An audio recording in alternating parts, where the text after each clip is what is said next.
Today's daf we're going to be learning is Avodah Zarah daf kafav. Today's daf is sponsored by the Sussman family on their Aliyah anniversary. Aliyah anniversary. Mazal Tov. As we stepped off the plane 21 years ago with two little boys, we could never have imagined all that Israel would give us these many years, nor could we fathom what our boys would be giving back to the land and nation. Am Yisrael Chai. Today's daf is sponsored by Julie Mendelson in honor of her daughter Hannah's graduation from medical school in Italy last week. Talmud teaches that permission is granted to the doctor to heal, and that a doctor is an essential partner with God in the healing of human beings. May you have wisdom, compassion, help from heaven all the days of your profession. Your hard work and persistence inspire us all. Mazal Tov. Now, apropos doctors, we might have some references today.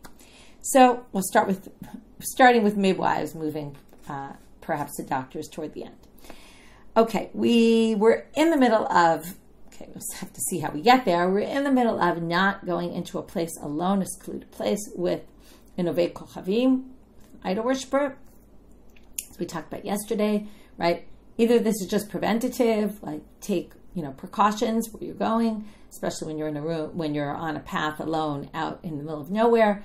All sorts of things you should do. The last thing we talked about was to basically tell them you're going to a farther place when you're really going to a closer place, and then quickly turn off the road, and then you'll hopefully buy yourself time, and by that time you'll be able to be saved, because once you're in the city, they're not going to kill you. So we had a story where this happened, and and in fact, this shows, but everything seems very black and white sometimes in this Masechet, and as in most Masechtot, where it starts off black and white, and then you start seeing all the gray.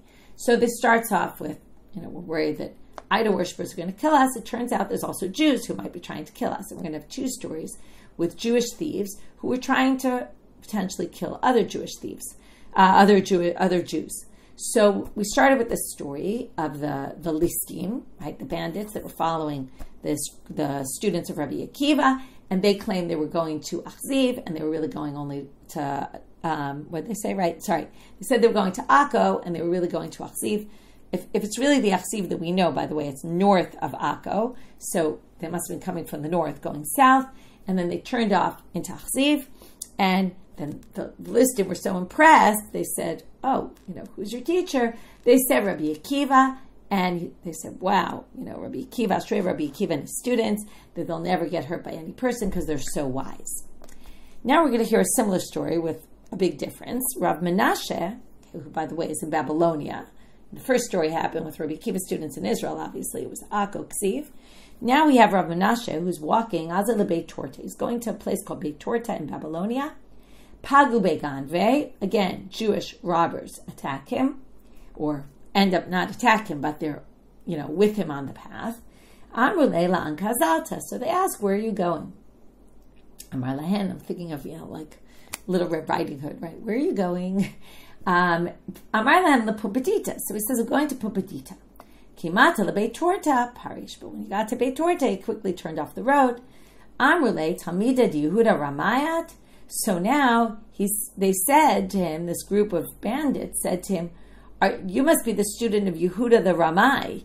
Okay, in other words, this is, instead of saying, wow, who's your teacher, and I'm so impressed, they're saying, oh, Rav Yehuda, who's known to be a Ramai, who's a trickster, you must be his student, and because look how you behaved.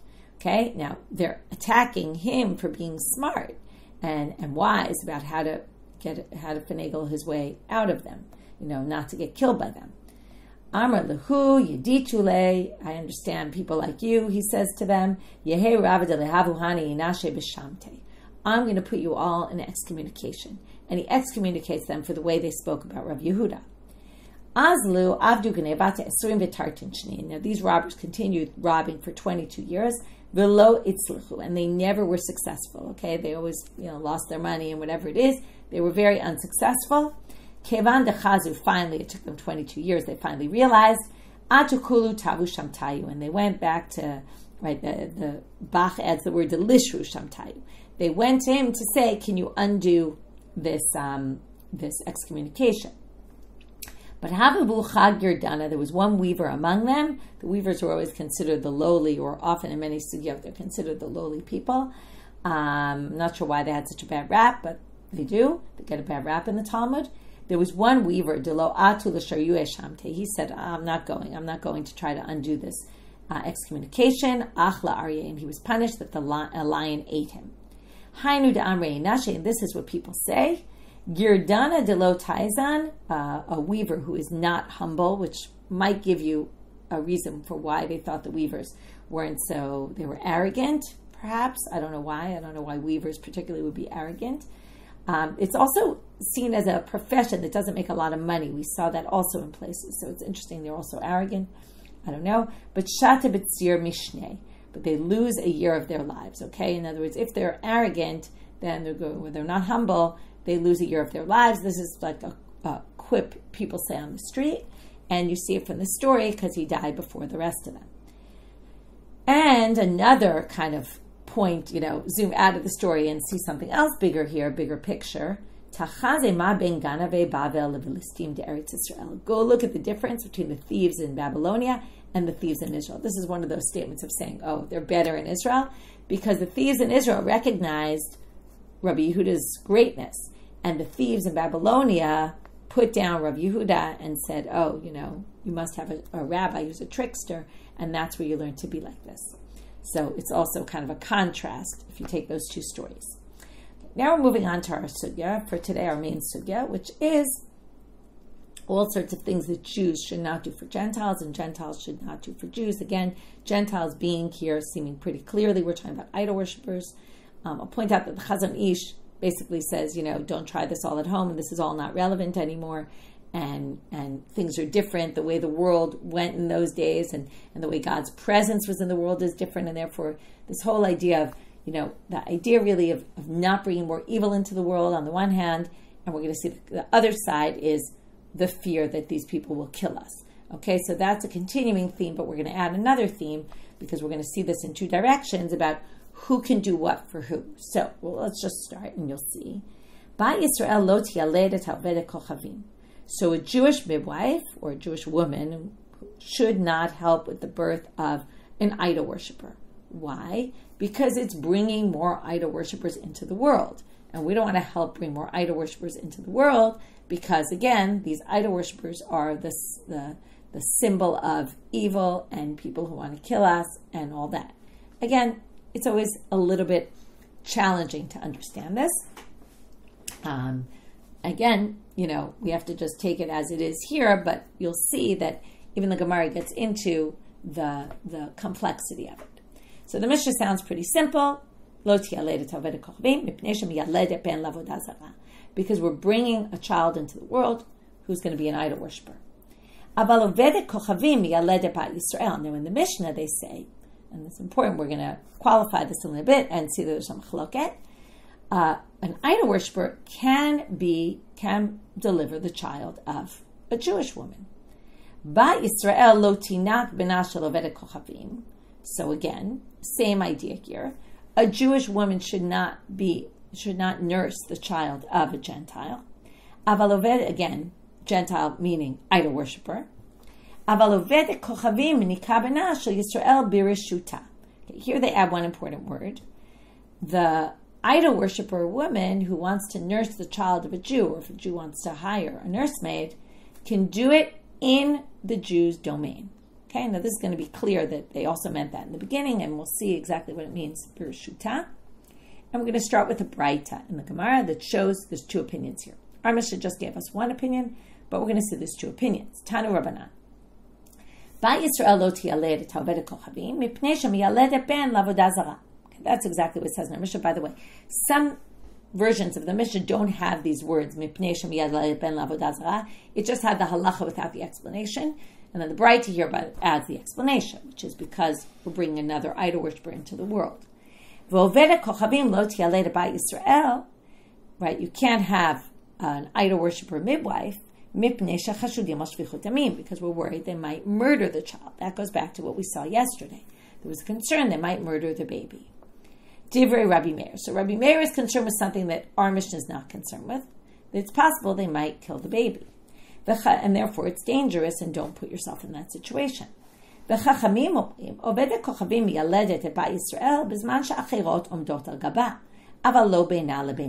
rabbis who permit this, who seemingly is the position in the Mishnah, so I said we're going to qualify the Mishnah a little, says you can have them deliver your children, as long as there's other people standing there watching. Because if somebody's watching, there's no way she's going to kill the child. Rabbi Meir, that doesn't help. Okay? Even having other people stand there. Why? It's a very easy way to kill a child, right? There's that very soft spot on the baby's head, and she could just put her finger in there, kill the child, and no one will even see. So she has a way to hide it. If you think about it, also in those days, it was more common than now that the baby will die in childbirth, right? Unfortunately, it happens today as well, but much more common in those days. And therefore, she could say, oh, the child just didn't make it, and no one would notice that she was the one who killed the child. So Rabbi Meir is worried. He says, even having other people there doesn't really help. And he's going to bring a support for his reading. It's not exactly proving it, but it somewhat proves it. Or it proves at least his concern that they kill babies. There were two idol worshiper women speaking one to the other. And one said to the other, Molda Yehudiata, bat Molda Yehudiata. She was insulting her friend and said, you're the midwife of the Jews, the daughter of the midwife of the Jews. Okay, well, what are you doing being a midwife of all these Jews? Okay, you see, by the way, that the same way, our halacha is telling us don't do to them. They saw it as demeaning for them to be, she was insulting her friend by saying, oh, you're the midwife of the Jews. Amra la, she said to her, what do you mean? Nefishim bishata dahi tata. Okay, so a lot of evil should befall this woman, meaning basically you, okay, the one who insulted her. She said to the one who insulted her, evil should befall you. I spilled so much blood of the Jews as a midwife of them, like the foam of the river. Okay? In other words, I killed lots of Jews as a midwife, and she was bragging to her friend, and that's what Rabbi Meir says. You see, this story proves that they were able to kill a lot of Jewish babies, and therefore we should avoid these idol worshiper women being our midwives. When the rabbis heard that story, their response was, or the rabbis could respond.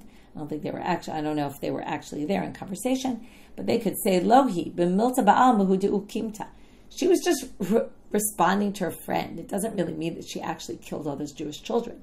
She was just saying it as if I could have, or trying to brag, but people brag about all sorts of things, doesn't mean they actually did them. So the rabbis didn't take it like that, and that's why the rabbis were much less concerned. Now, what this didn't really prove is that they could do it and get away with it. I guess it proves that they did and got away with it because, right, no one really knew she did it, and she was saying, look, I did this. There's just no way to prove that she had other women watching her. It doesn't exactly prove the exact machloka between them, but it could be used as a possible source. Now we're going to get to the nursing. Bat Yisrael lo tanik. So again, we're going to have a braita that shows, just like Rabbi Meir and the rabbis disagreed about the first topic, about having idol worshippers as midwives, same thing about having idol worshippers as nursemaids. Bat Yisrael lo tanik. Tanu Rabbanan, braita. Bat Yisrael lo tanik bina shel Avodah kochavim. So again, we have this issue that if you nurse, okay, we didn't see, right, nursing didn't come up in the Mishnah at all, but now we're going to talk about nursing, right? It didn't come up, right? No. So now we're going to talk about nursing. Also nursing, because what are you doing? You're raising an idol worshiper child. You're helping this child, stay in the world. Rabbi Meir. And you shouldn't use an idol worshiper nursemaid because we're concerned that they're going to possibly murder your child. That's what Rabbi Meir says. Chachamim omrim, no, just like before. Now, when we had in the Mishnah said, we did have it in the Mishnah.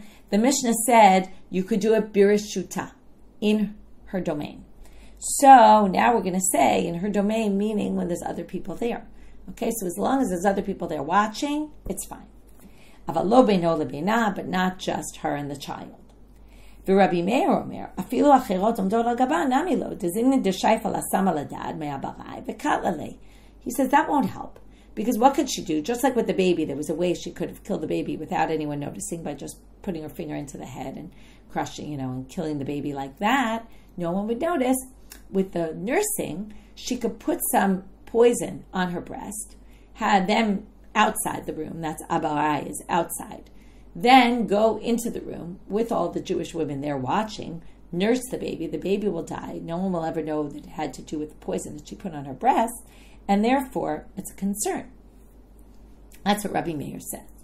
Now the question is, why do we need to show this machloket Rabbi Meir and the rabbis in both cases? Why couldn't you just have inferred it's true for midwives, it should be true for nursemaids? And the reverse. Utsricha. If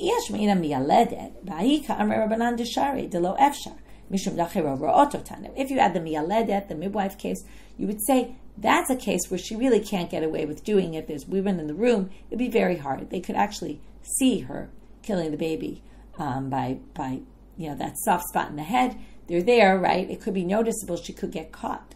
And that's why the rabbi said it's fine. She could have put this sama, this poison, right, on her breast, outside, Abaye, outside, and kill the child, and no one would ever know. Rabbi Meir. Maybe the rabbis agree with Rabbi Meir. In that case, you shouldn't have her be your nursemaid.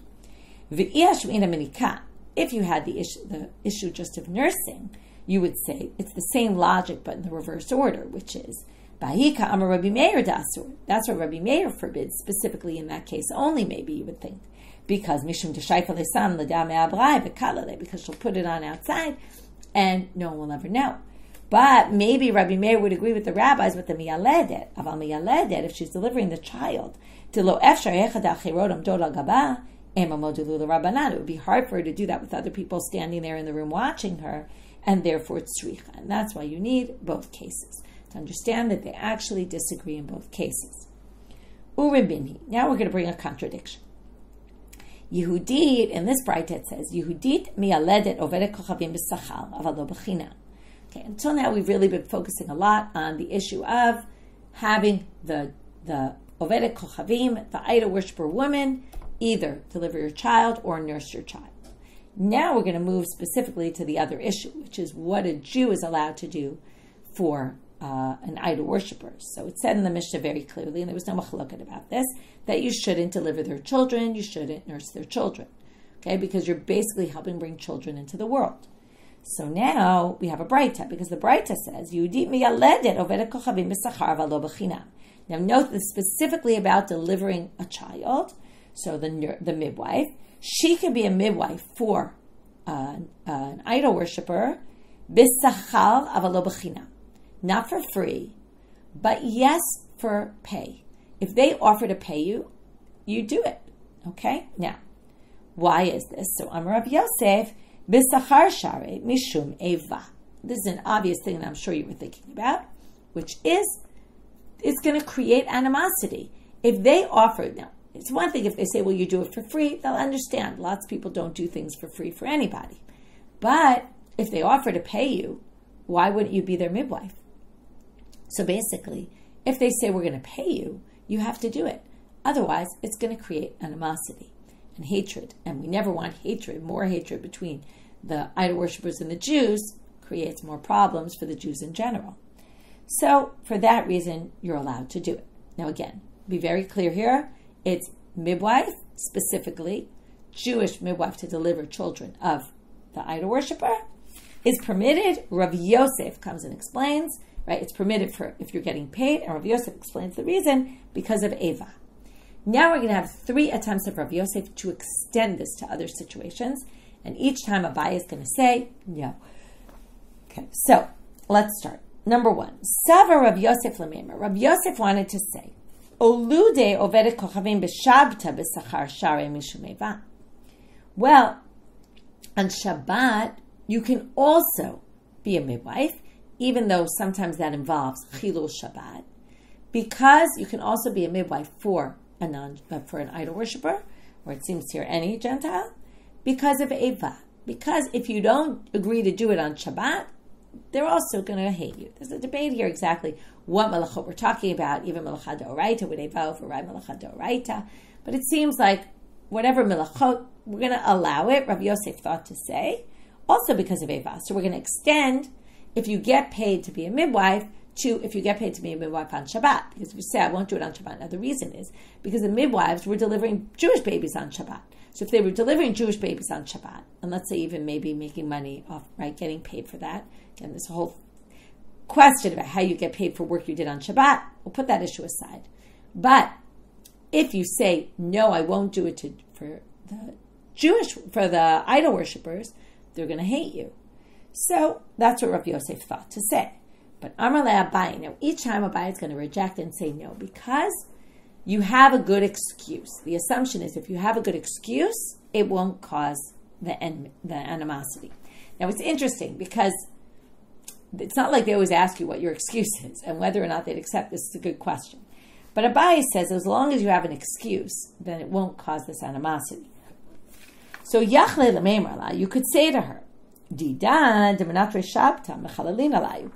I'm allowed to be Mechalel Shabbat for someone who also keeps Shabbat. But Didchu, you, de Lomanatre Shabta, you don't keep Shabbat, Lo Mechalalina. Now this is based on a principle, V'chalel alav Shabbat harbe, Kadeshi Yekayem Shabbatot harbe, right? So you can be Mechalel Shabbat for someone so that they can keep other Shabbatot. But these people aren't keeping other Shabbatot, so I can't be Mechalel Shabbat for you, and therefore the assumption is that's something they'll understand. Whether or not you think they would, it's a good question. But Abaye says, no, it doesn't apply there. Second attempt of Rav Yosef to apply it to something else.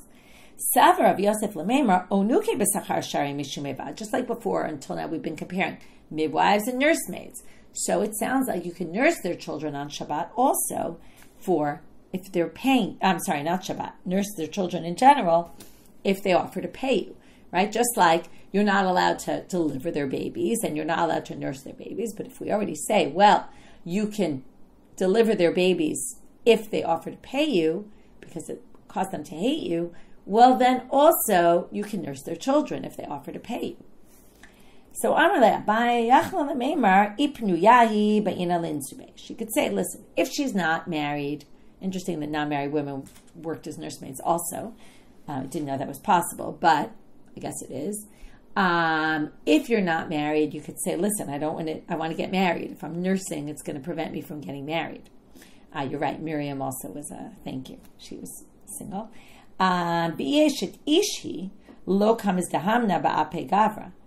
Wait, but Miriam nursed Moshe? I'm sorry. Now I'm just confused. Miriam was there while Yocheved, where they took him to Mitzrayim to nurse. I don't know why you mentioned that. Anyway, whatever. I'll keep with the daf. So now what do we have? We want to apply this, but Abaye says there's all sorts of reasons why a woman why a woman would not want to nurse. If she's single, it's going to mess her up, and people won't want to marry her because she's nursing. If she's a married woman, she's going to say, I'll have milk dripping out of me all the time. My husband will be disgusted by it. I'm not doing it. So there's all sorts of reasons why a woman could say, I'm not interested in doing this, and therefore it won't cause animosity. Savar Rav Yosef Lamemar. Rav Yosef wanted to say, a third attempt, this is the figure we're now going to get into.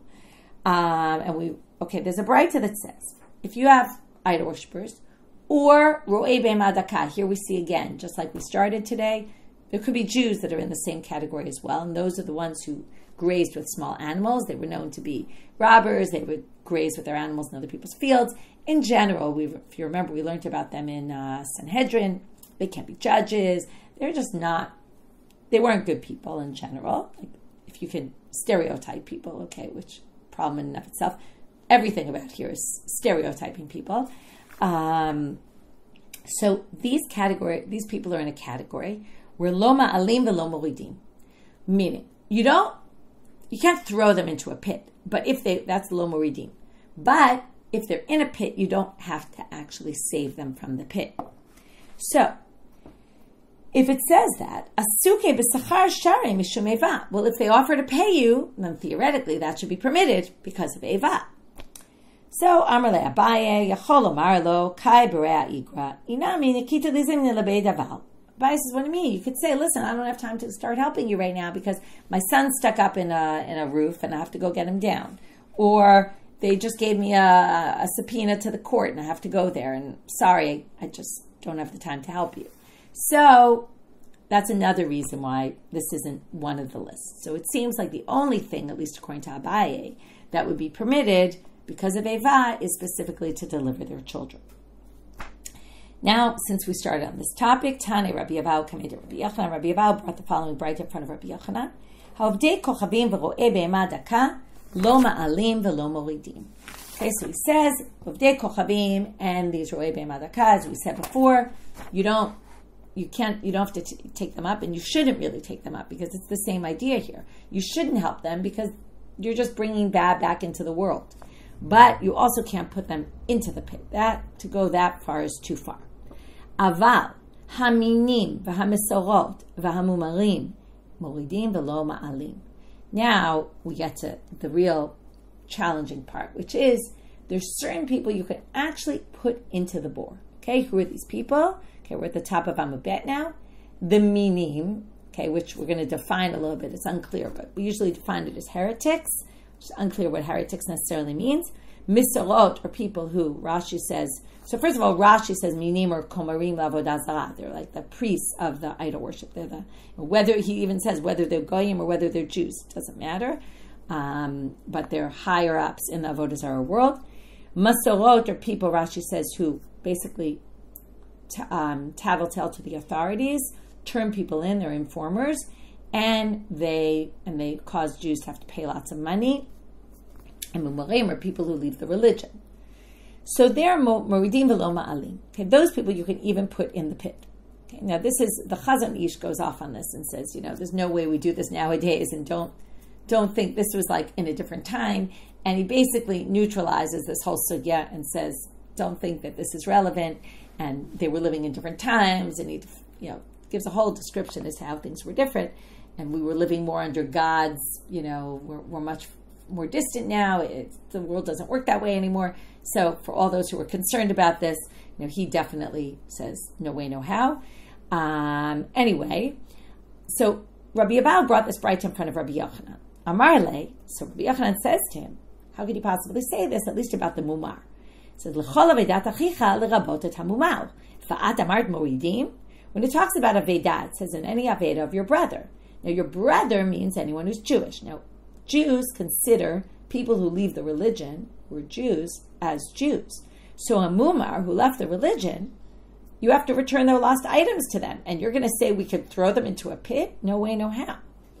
Smei mikam mumar. So he says, get rid of mumar on your list. It shouldn't be here. So the Gemara suggests, V'lishanele could have answered him, Kam b'mumar ochel nevelot l'teavon, Kam b'mumar ochel nevelot l'hachis. There's two different kinds of mumarim. There's people who don't keep halacha because they have desires and they just can't, they want to, that's l'teavon, they're hungry, hungry could mean just they have a desire for something, and they do it and they eat nevela because it looks good and they're tempted by it. Not because they're angry at God and want to leave the religion. But, and then there's a mumar, and we've seen this distinction before. There's a mumar who leaves the religion, and doesn't do mitzvot because they want to say, I don't want to have anything to do with this anymore. So you could say that the mumar that you throw into the pit is the one who does it lahachis, and the one who you actually have to return their lost items is one who just eats not kosher because it's just better and they just want to eat it. So that's a different story. So now they say, why didn't Rabbi Yochanan answer the contradiction in that way? To which the answer is, kasavar, and I told you it's not so clear what it means, even though we read Rashi's interpretation, kasavar ochel nevelot lahachis minhu. Because Rabbi Yochanan thought that ochel nevelot lahachis, if you leave the religion intentionally, because you want to get rid of God in your life, that's a heretic. And therefore mumar, oh, by the way, the censor turned the word meshumad into mumar. My Gemara, it says mumar. The real word is meshumad. Okay, it's the same thing, but it's a different word. I don't know why one was censored out and one was, what the difference is really, but it's really a meshumad.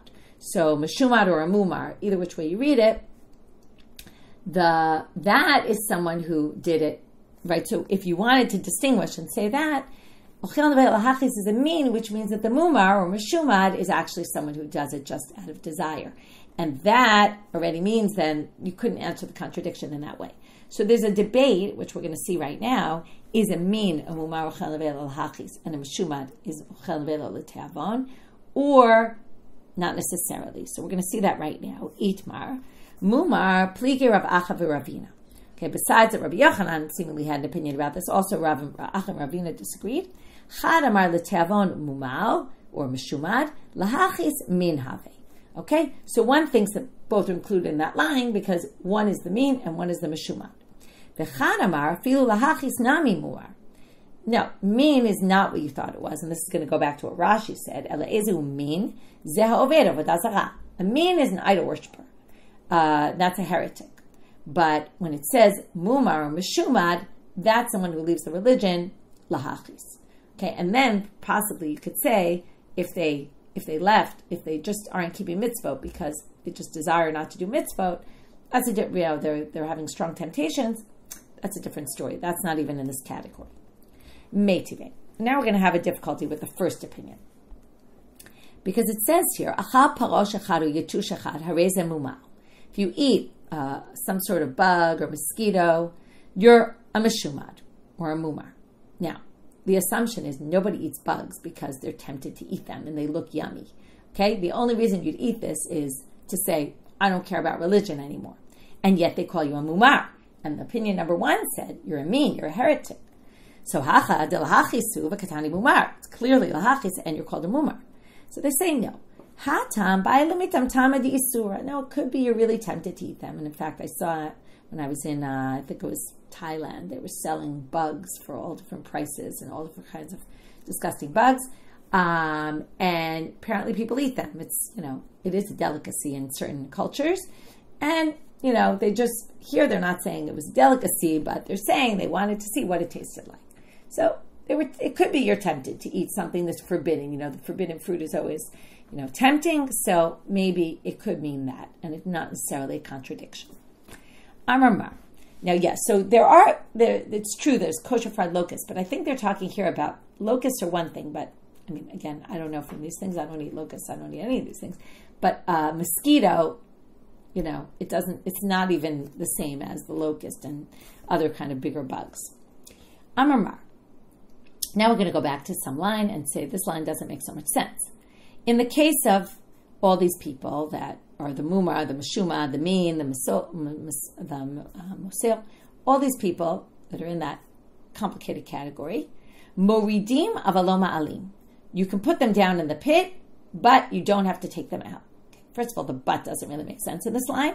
And hashta achute machtinan, if you can put them into the pit, asuke mibaya, do they even need to tell you you don't need to take them out? Of course, if you put them in the pit, you put them there to die.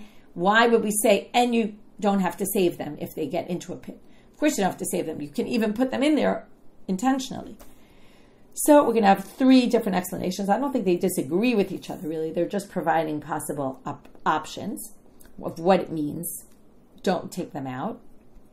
Amar Rav Yosef bar Chama, Amar Rav Sheshet, Lo nitzracha she'im hayta ma'ala bebol megarera. So we have this one explanation brought down in the name of Rav Sheshet, that if there was a step in the pit where they could presumably get themselves out through using that step, you could take the step out. Okay, you could kind of, take it, undo it and take it away. Dinakidle ila va'amal, you could give an excuse. Now, here we're back to this world of excuses. It's a little bit different the way they're using it here, but it's the same concept, that you could claim that what? Dinakidle ila, you have this answer, this explanation. I don't want my animals to step on the step, and now we're going to go with two different explanations here. One is, and fall into the pit and die. In other words, I'm not doing it you could claim, I'm not doing it not to help you. I'm doing this just because I want to prevent my animals from doing this. So now what they're saying is you can even take an action, forget about, you don't have to save them. You can take an action to prevent them from getting out, as long as you can claim you're doing it for some other reason. Okay, so you can say that's what they're telling you by the words, but you don't have to, and you don't have to take them out. which means you can even remove this step because you can claim, I don't want my animal to step down and fall into the pit. The Rabbeinu Hananel says that the issue of the fall, you could claim that you're actually trying to help them. That if my animal stepped down, my animal could fall on top of you and definitely kill you. Okay, but I think it makes more sense to go the other way. Rabbi Rav Yosef to Amri Travayu, lo nitzracha she'imata even al pi abol, should be born up el, mechaseh. Amar la burichi vata ilave. If it's open, which means again, they can maybe somehow get out of the pit, but you can cover it. If it had a cover of a stone cover, you can put the stone over it in order to say, listen, my animals want to walk by and I need to put the cover on. Now, once you put the cover on, there's no way they're getting out of that pit. So these are all, that's why I think the first explanation makes more sense. These are all actions that one can do that will prevent the person from getting out on their own. Besides that you're not helping them, you're actually making it worse. Ravina Amar, Shimaya Sulam Misalko. If there was a ladder, you could take the ladder out. Again, what's your reason? Amar B'ina Lachute Burime Igara. I have to get my son down from the roof, so I need the ladder. And you could take the ladder out and prevent them from getting out. Again, very hard to understand the sugya because it's it's kind of harsh about how we can sort of take the law into our own hands.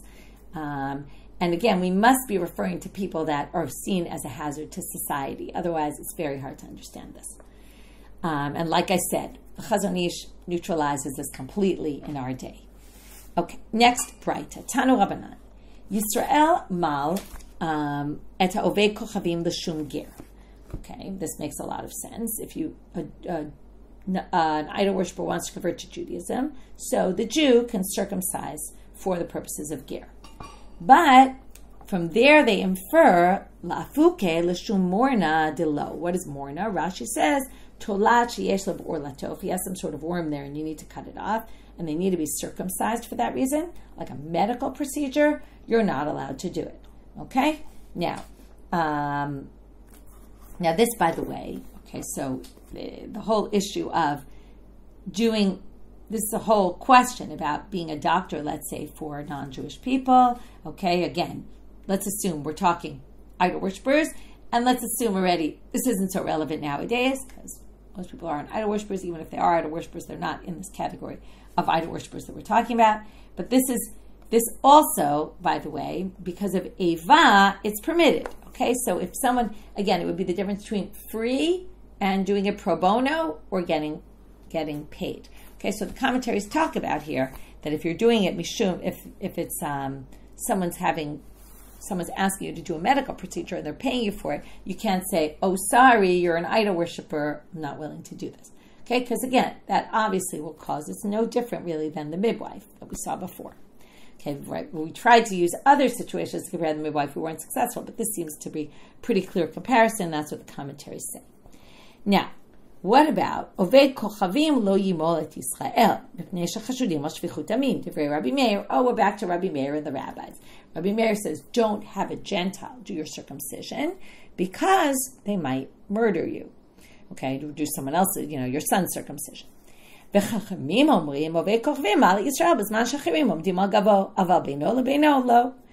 but the rabbis say it's fine as long as there's somebody else there. Now we're going to go back. This is going to be just like the previous sugya about the midwife. Rabbi Meir Omer, afilu achirim omdim al gabo nami lo, dezimnin dematzle le sakino, meshavele krut shuvcha. Right? You can easily say, oh, the knife slipped, and then you can create a situation where the penis gets severed, and that would be a child who can no longer have children.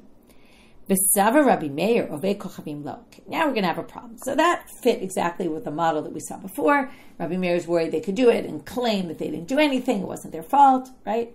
And therefore it doesn't really help having people there. The rabbis think it helps if there's people. But now we're going to say, wait a minute. There seems to be a contradiction with Rabbi Meir. Rabbi Meir, Sava Rabbi Meir ovei kochavim lo. Rabbi Meir thinks a Jew, an idol worshiper, can't do a circumcision. Urimini says in a different source, Ir she'em ba rofei Yisrael v'yesh ba rofei kuti v'rofei ovei kochavim yimol ovei kochavim v'al yimol kuti. Okay, if there's a Jewish doctor, interesting that the Moalim were doctors. Okay, if there's a Jewish doctor, there is no Jewish doctor, but there is a kuti, right, Shomronim, and an akum, an idol worshiper. which should you better use? Interesting that he says this, right? So he actually, his makes more, right? His makes less sense. You should actually use the idol worshiper, not the kuti. He views the kuti as worse than the idol worshiper. So right now you see an idol worshiper can do a brit milah. And Rabbi Yehuda Omer Yamul Kuti Va'al Yamul Ovei Kochavim. Rabbi Yehuda says, take the kuti over the Ovei Kochavim. That would sound much more like Rabbi Meir's position, because Rabbi Meir in general thinks that the idol worshippers are suspect, that they're going to kill people, right? Kill Jews. So the obvious answer is ipuch. Flip who says what, and it must be that Rabbi Meir was the one who said no to the Gentile, yes to the kuti, and that would fit in, right? No idol worshiper, yes, shomorni. Okay, and that would fit perfect with what we said. So ipuch. Rabbi Meir Omer Yamul Kuti V'lo Ovei Kochavim, and Rabbi Yehuda Omer Ovei Kochavim V'lo Kuti. So Rabbi Yehuda prefers the idol worshiper, Rabbi Meir prefers the kuti. Okay. But that doesn't fit either, because Sava Rabbi Yehuda Ovei Kochavim Shapir Dami. Does Rabbi Yehuda really think that it's better to have an idol worshiper do it? And you probably were thinking about this, but if not, now we'll see. V'hatanya Rabbi Yehuda Omer Minayin L'milah Ovei Kochavim Shi Psula. It says, forget about, fear of maybe they'll kill you. There's a different problem. It's not even a kosher circumcision. Shenemar v'ata et briti tishmor, which means basically only people who are Jewish can circumcise. So how are we allowing, right? If you're going to say, Rabbi Yehuda is the one who says yes to the Ovei Kochavim, to the idol worshiper, no to the kuti, it doesn't make any sense, because we don't allow an idol worshiper, even just any non-Jewish person to do brit milah. They're not part of the brit. So, elo la'olam lo tipuch v'hacha b'ma'askina b'rofei mumche. Don't flip it. Go back and say, Rabbi Yehuda has this issue that it has to be a Jew doing it. Rabbi Meir says, in general, don't let the Ovei Kochavim do anything, because they might actually, right, the idol worshiper might kill you, but not if he's a specialist. And this makes a lot of sense. He's a rofe mumche. He's a known doctor. I'll just go with one more line. Just like Rav Dimi came and said in the name of Rabbi Yochanan, if he's a mumche, it's permitted, because why? It's obvious. He has his reputation on the line. He's not going to kill this Jewish baby just to ruin his entire reputation. He's a prominent doctor. If he did that, right, he'd lose his license or whatever it might be, or people just would stop using him. So there's some times where, right, if we talk about all the complexity, which is really what we got into today, which is, on the one hand, things very black and white, and on the other hand, they're very complex, that, in certain situations, there's really no concern because of external circumstances. Just like maybe we shouldn't do things for them, but if there's external circumstances like animosity that's going to be created that could cause all sorts of, there's ramifications to all sorts of actions, and then that would mean that we would have to do it. So, and same thing there. They would be allowed to do it if there's other ramifications. Okay, so again, the issue of the halachic problem of Afa Briti Tishmor, that's Rabbi Yehuda's opinion. That's not Rabbi Meir's opinion. Rabbi Yehuda doesn't think that that's an issue. Okay, I didn't research this issue so much. It would be interesting. Maybe I'll have time before tomorrow about, there really opinions that you could have someone who's not Jewish do a circumcision for you, forgetting, like we said, the halachic issue doesn't have to be a Jew who's a mohel, right? It seems here Rabbi Meir is not concerned about that at all. So I'll try to research it a little more for tomorrow. Let's do a review of our daf. We started with those two stories of the thieves, who were, the Jewish thieves, who basically the Jews managed to, the students of these other rabbis managed to get away from. We did the comparison. Then we talked about what actions a Jew can do for an idol worshiper, and what actions an idol worshiper can do a Jew or can't. Okay? And in what circumstances can they or can't they? And what are the different opinions? Rabbi Meir was always very strict, was much more concerned about there being murder here going on, and much more worried about that possibility, whereas the rabbis were not so worried about that possibility. As long as there was somebody else there, the rabbis seemed to think that would keep them in check, just like the Rofei Mumcha would keep them in check, right? There's all these ways that you can neutralize the concern for that, and then nothing's an issue anymore. Then Rav Yosef brought up, the braita, the contradiction from the braita caused Rav Yosef to say there's the issue of animosity, that if it's going to cause animosity, no, but he wanted to extend it to all sorts of situations, and Abaye limited him and said, no, I don't think so. Because as long as you have an excuse, then there won't be animosity. And then we got into the whole sugya, which is very complicated to swallow sugya about. You could even put someone in a bore depending on, there's gradations. And here, interestingly, the Ovei Kochavim was not on the severe end there. Right? The Ovei Kochavim, you don't have to save, but you can't put them in the bor. Whereas if they're a min, a masul, a mumau, they were in a much worse category. You could even put them in a bor, which again, we said, Rav Chasam Ish says, this is not relevant anymore. And we had a machloket about whether we distinguish between Jews who are not keeping mitzvah because they want to go against religion in general, or just because they're doing it out of temptation. Is that in this category? Is it not in this category? We had different opinions, and we got to why you needed to say Aval lo ma'alim. Obviously, if more redeemed than lo ma'alim, you don't have to take them out. You don't have to save them. So we had all sorts of situations where you could even go farther as to make it even more difficult for them to get out, as long as you had some good reason why you were doing it or some good explanation as to why you were doing that kind of thing. And then we ended with the circumcision issue, kind of in both directions, who can circumcise who, and we will get back to that tomorrow. Wishing everyone a good day.